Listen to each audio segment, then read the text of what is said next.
केहू मारी ना रिपोर्ट करी सभे लोग सपोर्ट भरपूर मिली तहरा के प्यार हो लागी गजब के सीन इमेज बढ़ी दिने दिन सबे कई लोग बन जा हमार हो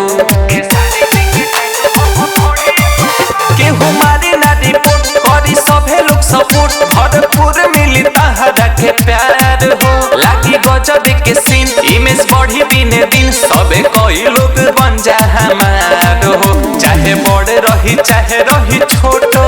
संगे चाही खिंचावल फोटो नोटे बरसी हो तहरा कमरिए पा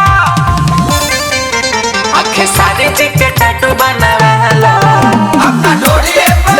बोले ढोलिए पा पवन सिंह के टैटू बनावाला अपना ढोलिए पा बोले ढोलिए पा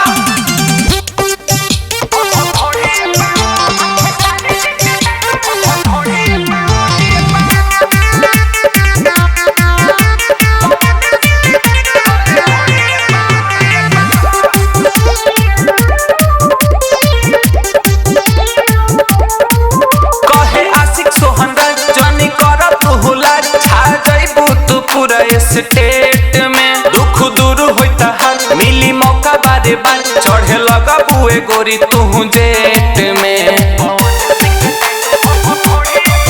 कहे आशिक सोहन राज जनी कर तू लाज छा जाइबू तू पूरा स्टेट में दुख दूर होता है मिली मौका बारे बार चढ़े लगा बुए गोरी तू जेट में जहाँ जाइबू हो भीड़ लग जा